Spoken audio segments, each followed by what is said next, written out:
Hello, everyone. I'm Vincent White. I'm an employment attorney. I represent victims of workplace discrimination and workplace sexual harassment. And today we have a bit of good news.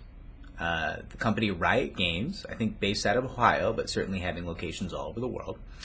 The creators of the very, very popular League of Legends game, which is played the world over and has a collegiate esports league as well as a professional esports league. It's huge. Whether you have heard of it or not, there's a good chance maybe if you have kids or younger siblings, niece, nephew, whatever it is, they may have heard of this game. It's huge.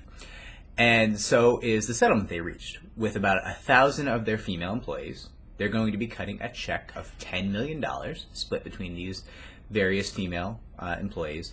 And it's going to be prorated. Different people are going to receive different amounts, but essentially they'll be addressing the allegations of sexual harassment and genderist behavior that Kotaku brought out in its investigation in a very industry-changing investigative effort by that storied journal, Kotaku, such as it is.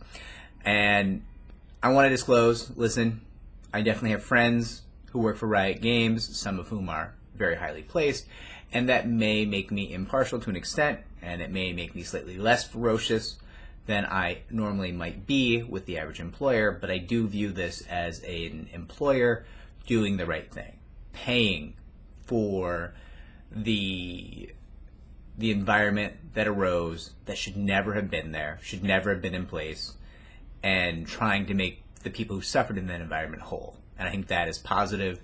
I will never fault an employer for paying a plaintiff, right? People say, oh, this proves they're guilty, whatever it is. Listen, no.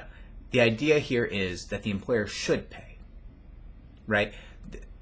If something went on, if something was wrong, it's not gross and bad that the employer is paying for that to make the plaintiff whole. It's a good thing. It's a good choice. And I applaud that choice. And I always applaud plaintiffs getting big checks, right?